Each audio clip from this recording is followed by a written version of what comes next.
sí, como todos los lunes a las 6 de la tarde, este es su programa que se llama Septenarte.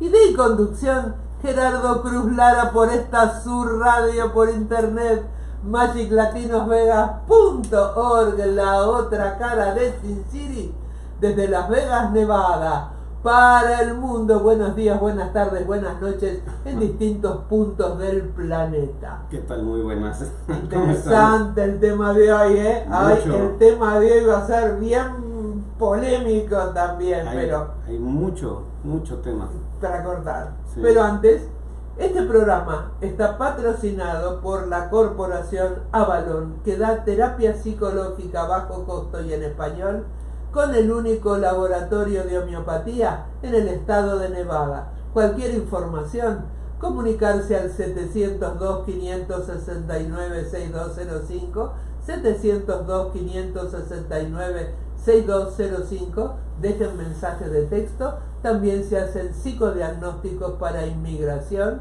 y atender a pacientes con afecciones orgánicas.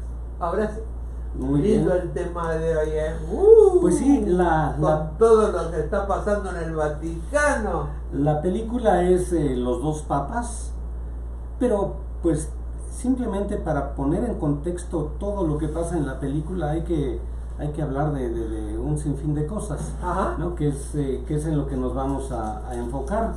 Voy a hablar en principio un poquito de la ficha técnica por no dejarlo, porque hay sobre todo dos cuestiones importantes. La primera es el director, que es Fernando Meirelles, el director brasileño más famoso de los últimos 50 años.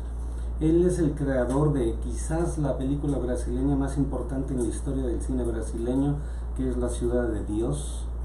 Es una película absolutamente intensa, si mal no recuerdo, de los 90s. No la vi. Habla sobre la vida en las favelas. Y es absolutamente mejor que no cruda. Mejor que no la vi. Cruda, dicen que muy real.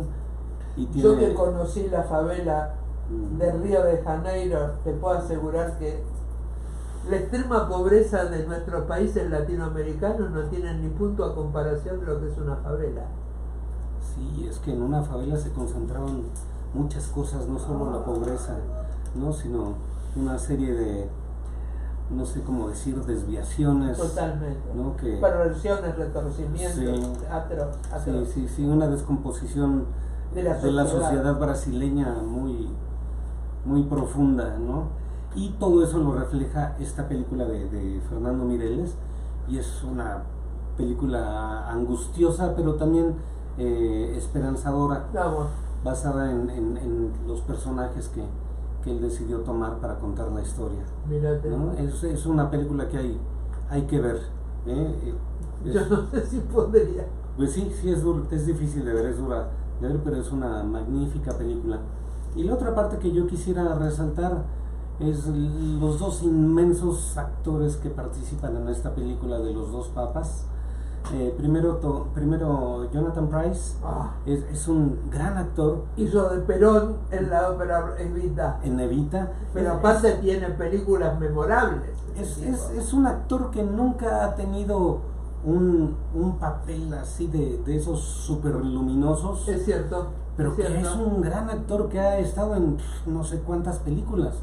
Muchísimas, una cara muy familiar a los que nos gusta el cine, pero quizás no en papeles tan grandes.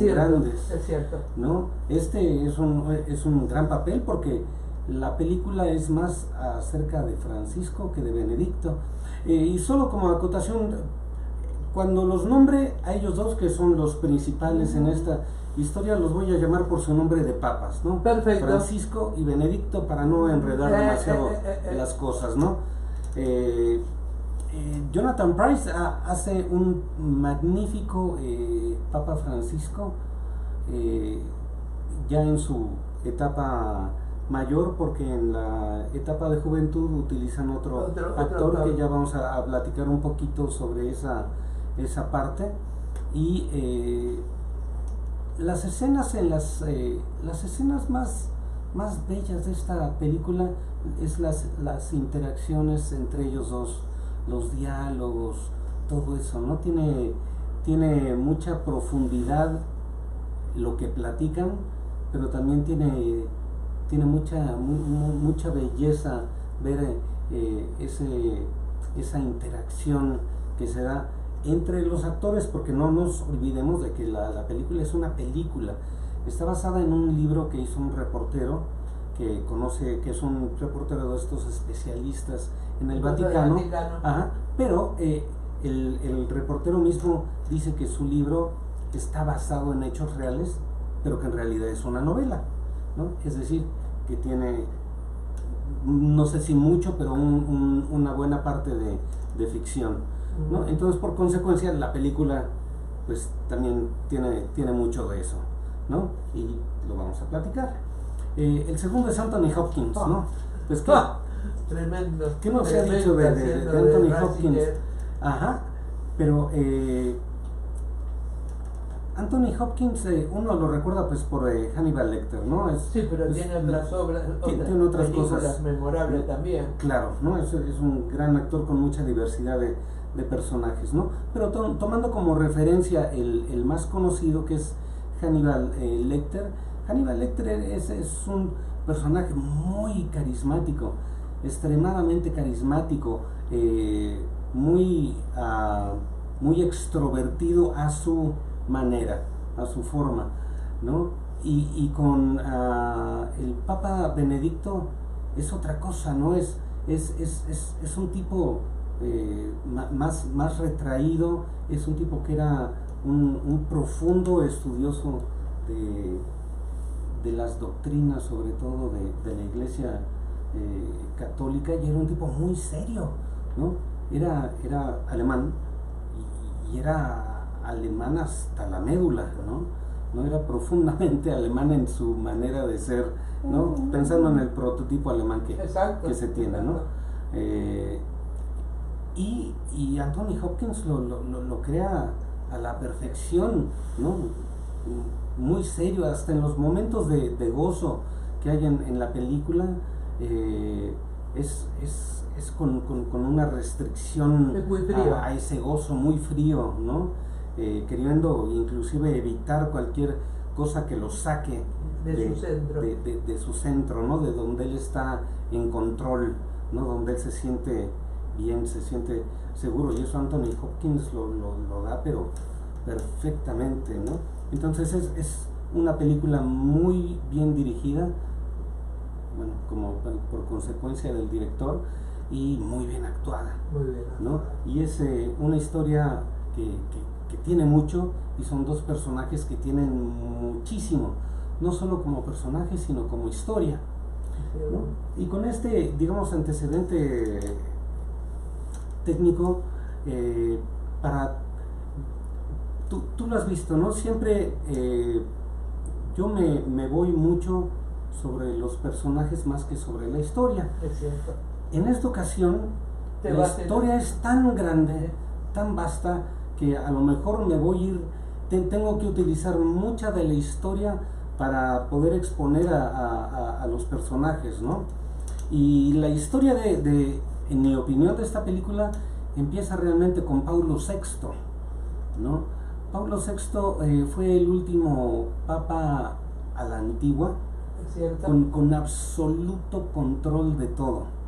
No había una filtración de absolutamente nada. Pasaban las cosas quizás más terribles dentro de la iglesia, pero todo se canalizaba dentro, todo se juzgaba, se castigaba o se premiaba adentro de la iglesia. Era un hermetismo absoluto, ¿no? Y el Papa Pablo VI fue el último papa con esas características, ¿no? De ese control absoluto de la iglesia católica, que durante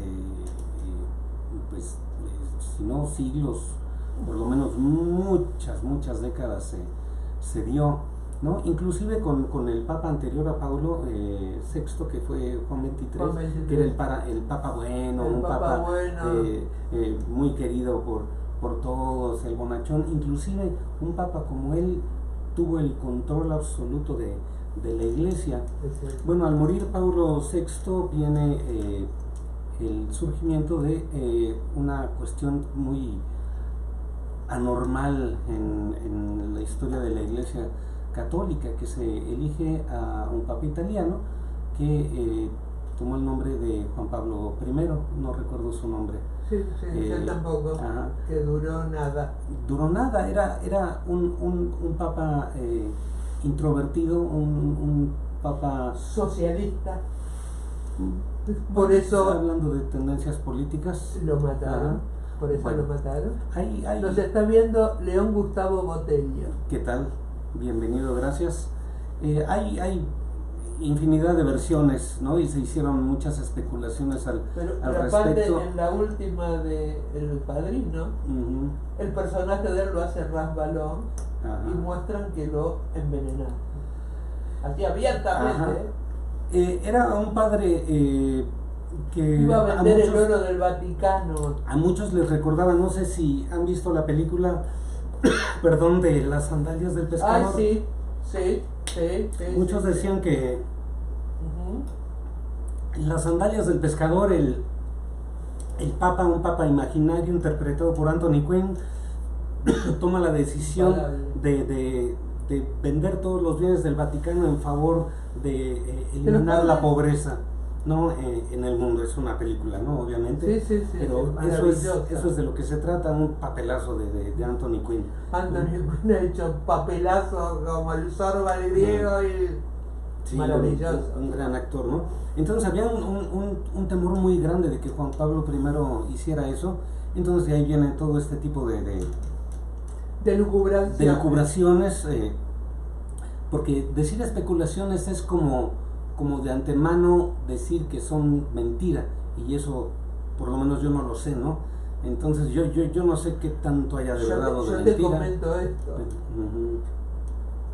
El día que mi madre me traía el desayuno y me dice: Mónica, vos no sabés la noticia que acabo de escuchar, yo había soñado con el Papa y que alguien le pasaba una cuerda por el cuello y lo ahorcaba.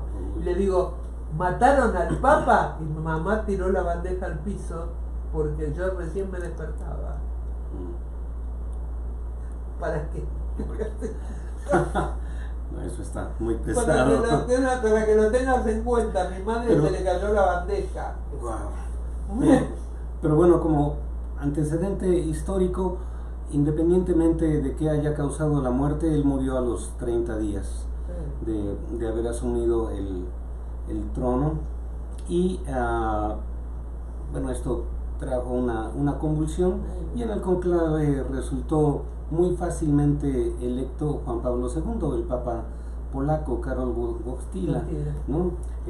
Un papa que duró muchísimo tiempo y que es de los papas más populares en la historia de del papado. Y el más querido en México. En México, sí, sin duda, ¿no? Ayer mostraban en una filmación del YouTube del Papa actual que al lado de la tumba de Pedro hay una habitación con la Virgen de Guadalupe que la hizo exclusivamente a pedido Juan Pablo II. Sí, él era devotísimo de la Virgen. Sí, bueno, dijo muchas veces que era un profundo devoto de la Virgen de Guadalupe. Y sí, con el pueblo de México, y me supongo que con el resto de Latinoamérica también, ¿no? Quizás con México se dio una sinergia muy especial por la Virgen de Guadalupe, ¿no? Me supongo, ¿no? Pero sí, un papa absolutamente significativo para México y realmente para muchas partes del mundo, porque durante todo su tiempo de pontificado, Juan Pablo II viajó mucho, ¿no? Entonces esto un papa peregrino. El papa peregrino, él lo que quería era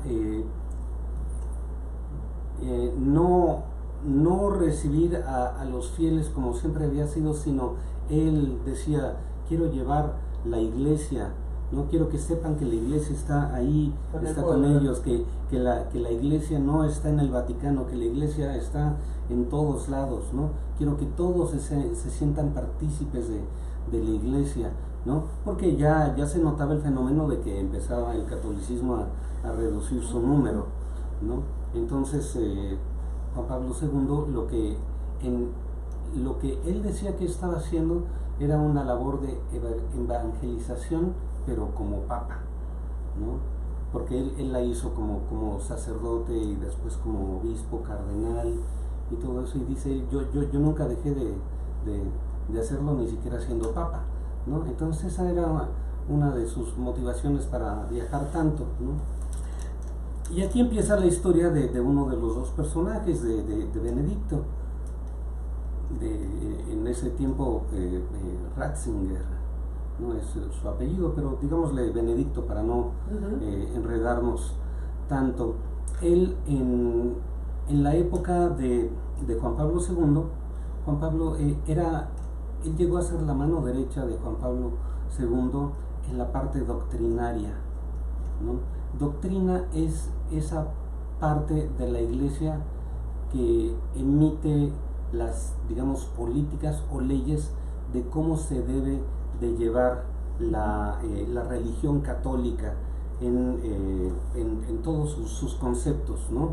Basada en teología, pero la doctrina siempre es como parte tiene cierta independencia de la teología, la doctrina, ¿no? Entonces la doctrina, para entenderla, es la que dice que los sacerdotes únicamente pueden ser hombres, que no puede haber niñas monaguillos, todo ese tipo de cosas, que se tiene que utilizar un determinado tipo de pan, ¿no? que son las hostias, o en algunas ocasiones se permite el que le llaman panásimo. Panásimo. Ajá. El panásimo es el que a mí me gusta de los judíos, que es lo que se llama matzah. Ajá. Que es el pan sin levadura. Que es el pan original, ¿no? Que debe de haberse usado en la época de Jesús. Ajá. Bueno, entonces Juan Pablo II lo elige a él porque Benedicto es un tipo muy estudioso, es un tipo muy conservador en el sentido teológico y doctrinario de la iglesia, ¿no? Porque el conservadurismo como concepto total tiene otras cosas, ¿no? Que no necesariamente tienen que ver con todo eso, ¿no? Y hablo del conservadurismo en general, no solo en la iglesia, ¿no? Pero obviamente en la iglesia participa mucho. El conservadurismo dentro de la iglesia católica es algo terriblemente fuerte, o no sé qué calificativo darle, pero si en un país las fracciones conservadoras llegan a ser muy muy fuertes, independientemente de los gustos que uno tenga, ¿no? Dentro de la iglesia es 100 veces más, o no lo sé, ¿no? Entonces las facciones conservadoras dentro del Vaticano son muy poderosas, muy influyentes, y Benedicto nunca se metió con eso porque él estaba muy enfocado en la parte teológica y doctrinaria, sobre todo. Por eso Juan Pablo II le encomendó esa parte, porque Juan Pablo II sabía que él no tenía control como lo tenían los papas antiguos, por la labor que él mismo eligió tener, que era estar prácticamente en todo el mundo, ¿no? Es alguien que le cuidara la quinta mientras él viajaba. Exactamente. Y Benedicto lo hizo a la perfección, ¿no? No dejó nada. Era un tipo muy estricto, muy ordenado, muy disciplinado, muy creyente de que esa doctrina era lo que tenía que ser, ¿no? Y era una doctrina de mucha tradición, de siglos, en la que creía Benedicto, y esa fue la que impuso. Pero hay otra parte que, en la que Juan Pablo II no estaba al tanto por lo que ya platicamos, y Benedicto no era su área, que era la parte administrativa. La parte administrativa, al parecer, fue una rebatinga ahí, y una serie de jaloneos, y eso llevó a una indisciplina y filtraciones y catástrofes.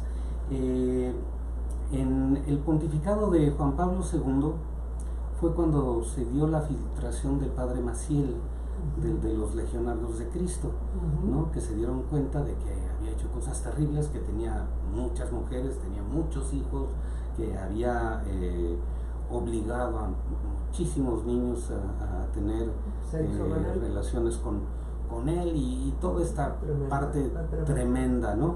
Que fue con Juan Pablo II que salió todo esto a la luz, por toda esa indisciplina que se creó, y competencia y jaloneos. Entonces, como los legionarios son una parte muy poderosa económicamente dentro de la iglesia, habían fracciones que querían quitarles ese poder, y pues tenían el arma perfecta para hacerlo. Juan Pablo II se enteró de todo esto. Estas son cosas que ya después se supieron, no en ese momento. Y la decisión de Juan Pablo II fue la misma de todos los papas de siempre.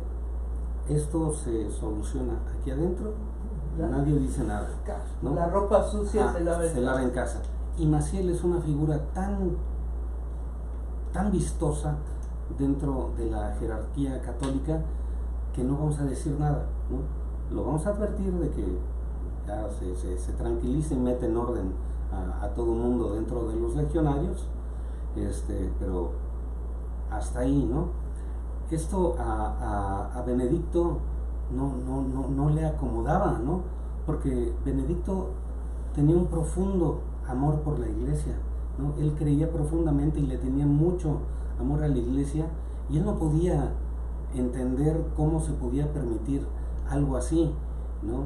Él estuvo en contra de que Juan Pablo II tomara esa decisión. Y un año antes de que muriera Juan Pablo II, Juan Pablo II ya no se daba cuenta de muchas cosas. No sé si te acuerdas de esa. Sí, acordate que época. Después de cuando atentaron contra él, es cierto,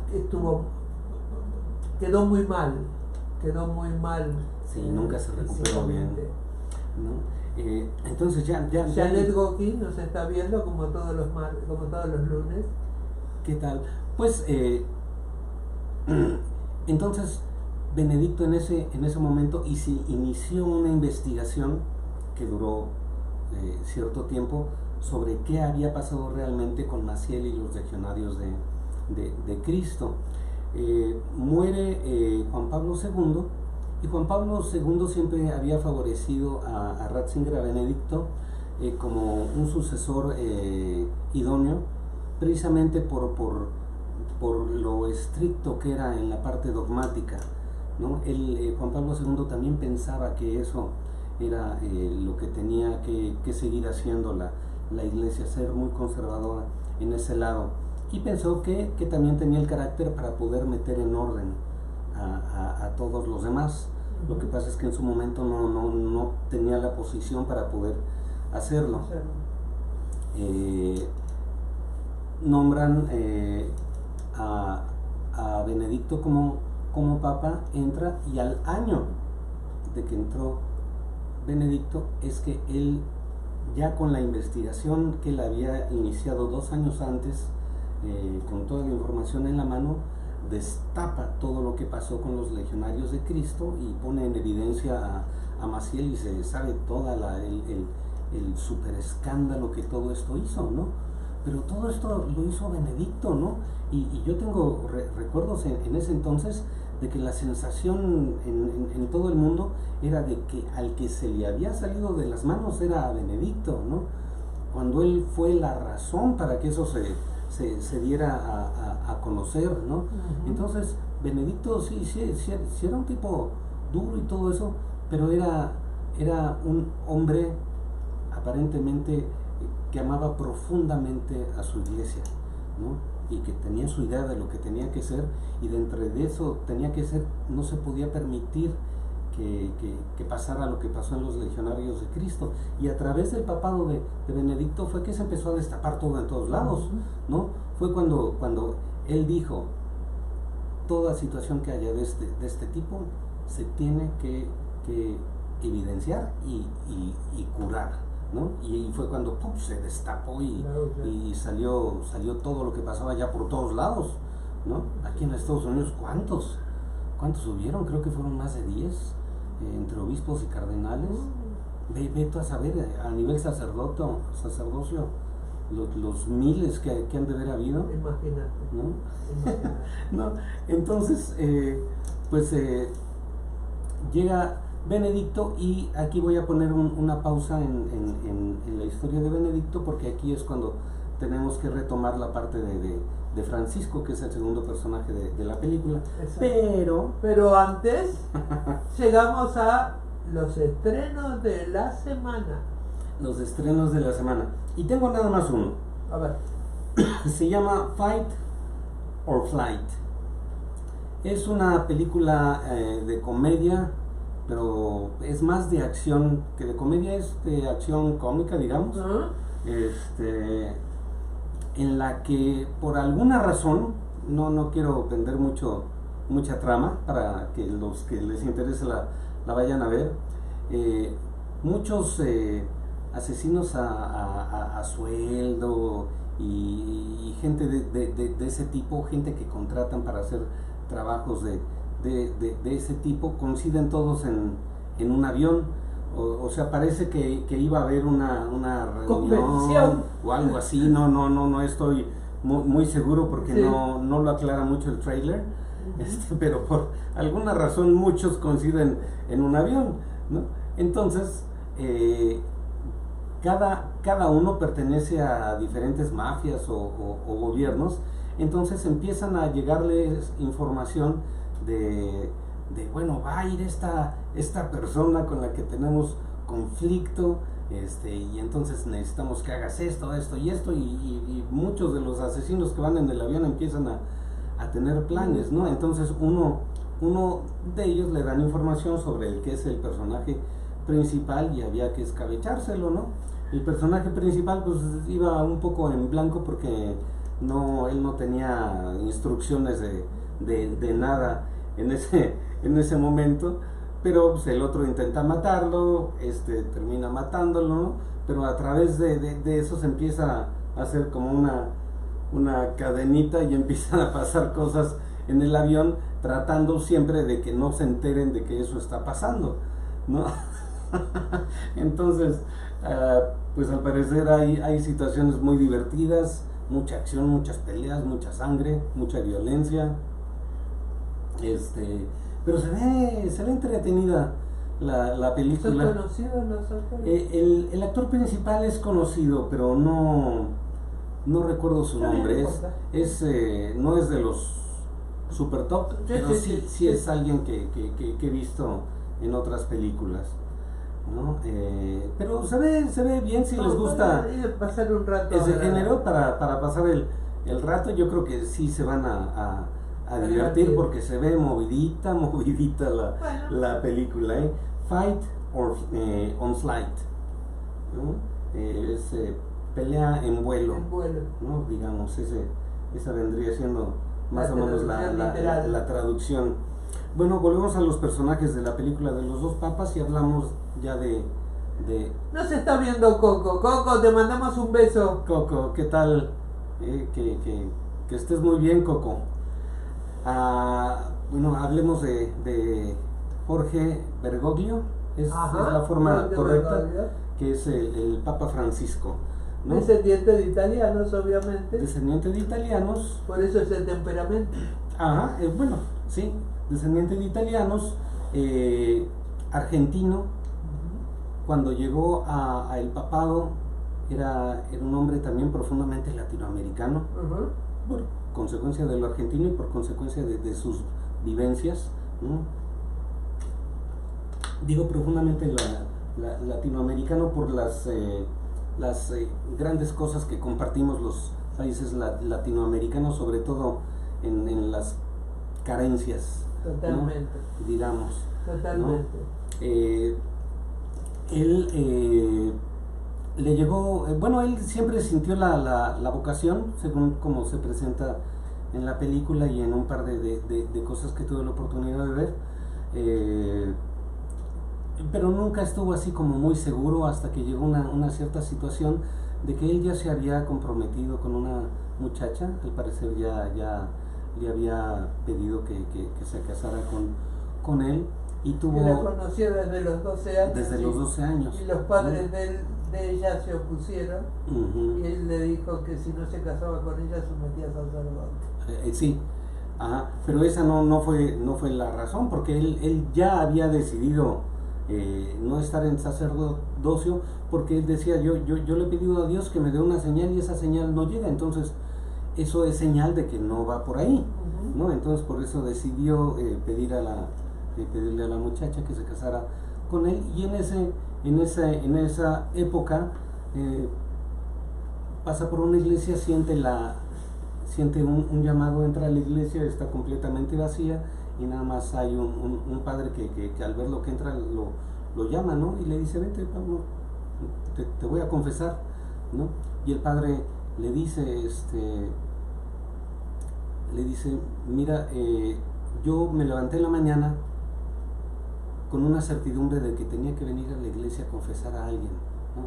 Y llevo todo el día aquí, y eres el primero que llega, eres el primero que llega, ¿no? Entonces Francisco, el padre, Bergoglio, se entra en shock y dice, es que esto no es una señal para él, esta es mi señal, esta señal es para mí. Se confiesa y le confiesa al padre esto, ¿no? Es parte de su confesión. Entonces pues le queda mal a la muchacha y entra, ¿no? Algo determinante en la historia de él es que él entra como jesuita, ¿no? Los jesuitas tienen ciertas características. Es como una orden militar. Es una orden militar, son los ideólogos en mucho de la doctrina católica, son muy conservadores y muy rígidos, ¿no? Y él en su juventud al parecer fue así, ¿no? Sí tenía esa parte, digamos, social, si le podemos llamar. Él pertenecía a un grupo que se llamaba Mano de Hierro. Mano de Hierro, eso quiere decir mucho, ¿no? Y él era así, tan era así que llegó a ser la cabeza de los jesuitas en Argentina, ¿no? Un hombre que no fuera de esas características no llega a ese puesto. Por supuesto que no. Ni lo dejan. Ni lo dejan. Y estando en ese puesto, llega la dictadura argentina. La dictadura militar. La dictadura militar. ¿Qué año fue este? Yo trabajaba en Caja de Ahorro en el 74, por más o menos 70 y pico. Sí. ¿Y quién fue el que encabezó la dictadura? No me acuerdo ahora, la primera dictadura. Hay cosas que no me quiero acordar, porque tengo compañeros desaparecidos de las dos facultades. Y para mí es una historia... Y una pareja a la que torturaron durante 11 días en un campo de trabajo. Sí. Y hubieron tantas cosas, tantos detalles que para mí es difícil seguirle la vuelta, pero bueno, llega la dictadura militar y él, como cabeza de los jesuitas, siente que tiene que proteger a su congregación y a los feligreses de su congregación, y va con una de las cabezas de la dictadura y habla con él y lo convence, ¿no? de que no toquen a los jesuitas ni a sus parroquias, a cambio de que los jesuitas no se van a meter en política, no van a hablar nada de política en las misas, en los sermones, no se van a meter en cosas que tengan que ver con el gobierno. Llega a esa negociación, ¿no? Toda la orden se adapta a esta negociación que él hizo, a excepción de dos sacerdotes que al parecer eran muy cercanos a él, ¿no? Se rebelan y le dicen, no lo vamos a hacer, o sea, si nos están matando a nuestra gente, lo estamos viendo, no podemos quedarnos así, tenemos que hacer algo, ¿no? Nosotros tenemos que proteger a nuestros feligreses, ¿no? Y los vamos a proteger primero con la verdad, ¿no? Es la primera forma de protegerlos. Y él dice, no, porque es más importante proteger a toda la comunidad jesuita, con todos los feligreses de la comunidad jesuita, que solo a una pequeña porción protegerla de la manera en la que ustedes los quieren proteger, ¿no? Entonces Francisco en ese momento estaba convencido de que él está haciendo lo correcto, ¿no? Entonces le quita la protección a estos dos padres en la negociación que él había hecho con el gobierno, y se quedan estos dos padres por su lado, terminan capturándolos, martirizándolos, no los matan, pero son años los que pasan encerrados y torturados, y es algo que es la parte oscura de la historia es algo que carga Francisco durante mucho tiempo. Pero bueno, eso lo vamos a tomar un poquito ya en una parte posterior, pero ese es el punto de quiebra en la historia de él, ¿no? Al terminar la dictadura, los jesuitas lo sacan de la congregación, porque ya al final él ya con esa carga de conciencia que tenía por lo que pasó con estos dos padres, suavizó toda su tendencia rígida jesuita. Entonces ya para los jesuitas ya no era uno de ellos, ¿no? Entonces se dedicó los primeros 2 años a estar en el monte, en lugares muy aislados, y al parecer en ese tiempo tuvo mucho contacto con franciscanos, ¿no? Que le cambiaron completamente, ¿no? el nombre que adoptó como papa, ¿no? Entonces empezó a sentirse muy cercano a la ideología franciscana dentro de la Iglesia Católica, que es una idea más cercana a las enseñanzas de Cristo, que tienen que ver con misericordia y todo eso. Claro, lo que escribió San Francisco de Asís: elige amar en lugar de odiar, elige la paz en lugar de... ¿no? Entonces escoger más eso que la doctrina dictatorial de la Iglesia Católica, ¿no? Entonces por el resto de su vida fue lo que él hizo, y durante mucho tiempo en Argentina se dedicó a las labores comunitarias, sociales. No solamente a las labores comunitarias, teniendo un cargo jerárquico dentro de la iglesia y teniendo como otros vicarios de la iglesia un chofer que lo llevara, subía y bajaba de los colectivos, pagaba el boleto en el colectivo cuando no te lo querían cobrar, y siempre con perfil bajo, ¿no? Adoptó una postura muy franciscana de vida, ¿no? Totalmente, ¿no? Total, voto de pobreza. Voto de pobreza. Entonces ya con estos dos viene el momento en el que se encuentran los dos papas, y es justamente cuando eligen a Benedicto. El papa siguiente que tuvo más votos después de Benedicto fue Francisco, tuvo 10 votos. Y se cree que le cedió el primer puesto a Benedicto. Lo que yo leí que se hizo, y que se refiere justo a esto que tú dices, es que él tuvo 10 votos y hubo otro que tuvo 9, ¿no? Entonces Francisco Bergoglio, él lo que hizo fue decirle a los que habían votado por él que votaran por Benedicto, ¿no? Que porque era lo que se necesitaba y todo eso, porque Francisco él no quería ser papa, al menos en ese momento, ¿no?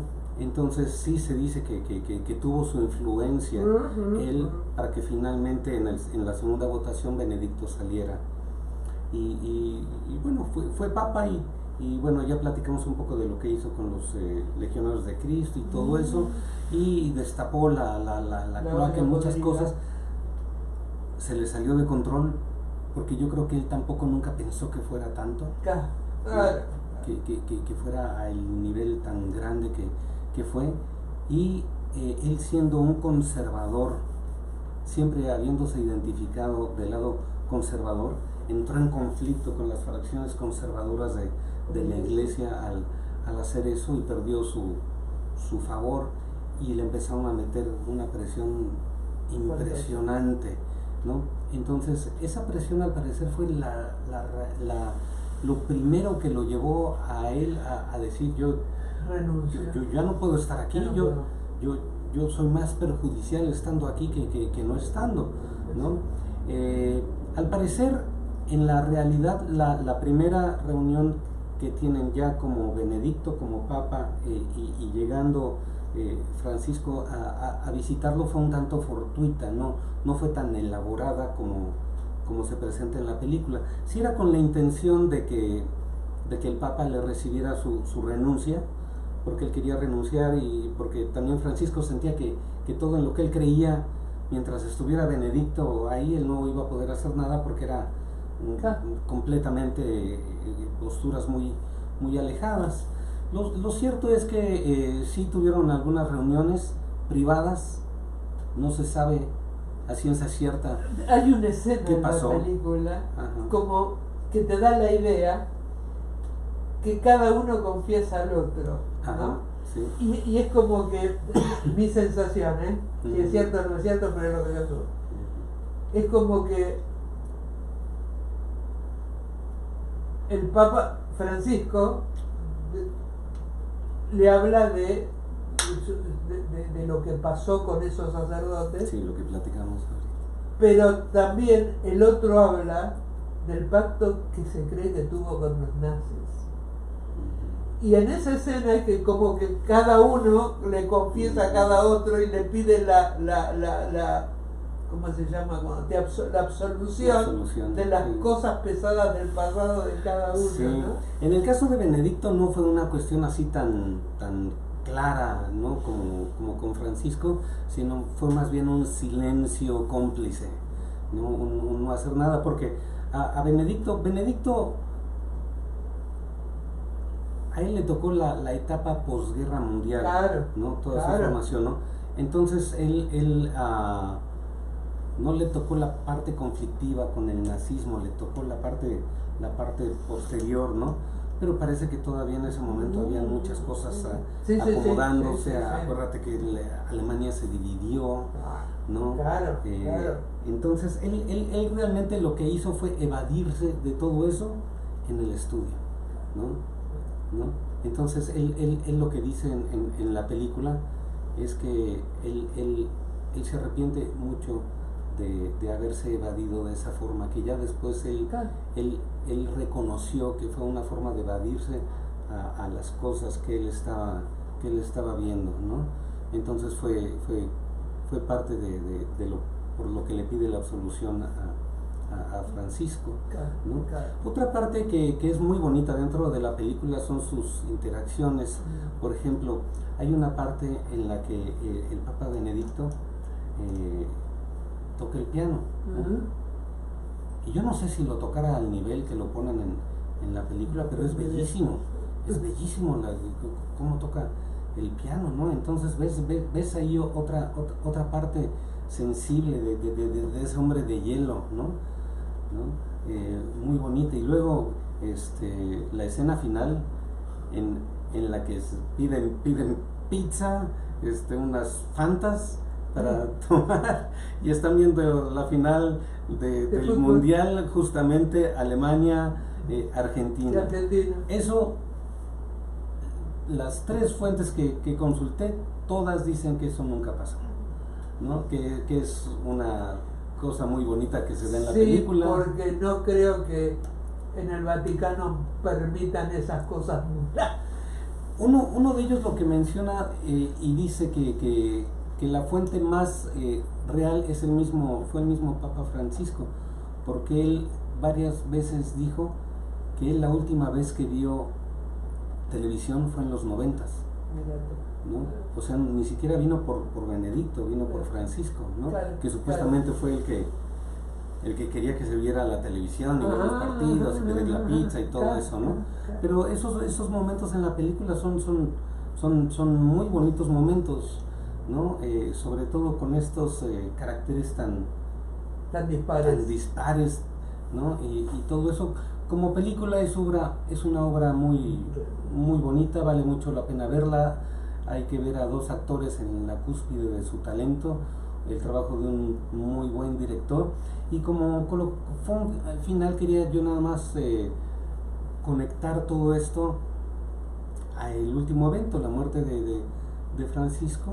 Para eso tenés que hablar de otra película que se llama Cónclave, donde también los actores están maravillosamente. Vamos a hacerlo como platicamos, vamos a ver la película porque no la he visto todavía. La voy a ver y hacemos una especie como de segunda parte de este programa, pero ya con esa película. Perfecto. Pero lo que quería yo conectar ahorita de toda la historia, ya no tanto de la película, sino de toda la historia que venimos contando, es que ahora muere el Papa Francisco y viene el Papa León XIV, un padre norteamericano nacido en Chicago, pero que los últimos creo que 30 años de 30 su vida años tiene la ciudadanía peruana. Los pasó en Perú, trabajando en poblaciones pobres. En Chiclayo, que es una parte muy pobre de Perú, un religioso muy querido en la región, y es muy importante dentro de esta historia porque hemos repetido, ¿no?, la gran influencia de la parte conservadora de la iglesia. Se temía mucho que el elegido fuera sobre todo un italiano que no recuerdo su nombre, que es profundamente conservador y profundamente atado a toda el área conservadora de la iglesia. Y bueno, con toda esta parte extremista, conservadurista que se está dando en el mundo, que la iglesia participara de eso, pues iba a mover muchas cosas hacia ese lado, ¿no? Y viene un papa que al parecer el mismo Francisco se encargó de ir preparando, de ir imponiendo en la cabeza de todos sus cardenales. Parece que fueron años en los que Francisco trabajó sobre que fuera y finalmente se impuso, ¿no? Entonces es un padre que aparentemente está más apegado a las doctrinas directamente de Jesús que a las de la Iglesia Católica, ¿no? Pero la misa la va a dar en latín, o sea, a la usanza vieja. Sí, pero seguramente será más liberal en algunas otras cosas, ¿no? Pero ya veremos, ya empezó, ¿no? El primer discurso normalmente solamente es latín e italiano, y ya metió español, ¿no? Porque habla 5 idiomas. 5 idiomas, ¿no? Y pues los norteamericanos, los estadounidenses están profundamente desconcertados con este papa porque no saben dónde acomodarlo. No, pero el mismo hermano se sorprendió cuando le dijeron que su hermano había sido elegido papa, ni tenía la menor idea, y es una copia del papa. Se parece muchísimo, sí, es cierto, lo vi. Tremendo, ¿no? tremendo. Entonces los conservadores aquí en Estados Unidos están en una revolución porque este papa ha hecho, siendo cardenal, algunas declaraciones directas en contra del presidente y el vicepresidente, no en contra de ellos, sino en contra de su sistema, pensamiento del sistema. Y la parte digamos del otro lado liberal del gobierno no sabe cómo aprovecharlo, ¿no? Porque no saben exactamente para dónde va. ¿Para qué lado va a patear? Ah, exactamente, ¿no? Entonces están absolutamente desconcertados con el primer papa estadounidense, no saben qué hacer con él. La respuesta tienen idea. la tiene el tiempo. La tiene el tiempo, y yo creo que el papa a estas alturas es más peruano latinoamericano que estadounidense, ¿no? Sí, sí, Es sí, sí. la impresión que a mí me da, ¿no? Maravilloso programa. Recordemos que este programa está patrocinado por la corporación Avalon, que presta servicios médicos y psicológicos a bajo costo y en español, con el único laboratorio privado de homeopatía en el estado de Nevada. Cualquier información, comunicarse al 702-569-6205, 702-569-6205, dejar mensaje de texto. Y así nos despedimos hasta el próximo lunes a las 6 de la tarde en este subprograma que se llama Septenarte. Idea y conducción, Gerardo Cruz Lara, por esta su radio por internet, magiclatinosvegas.org, la otra cara de Chinchiri, desde Las Vegas, Nevada, para el mundo. Maravilloso programa y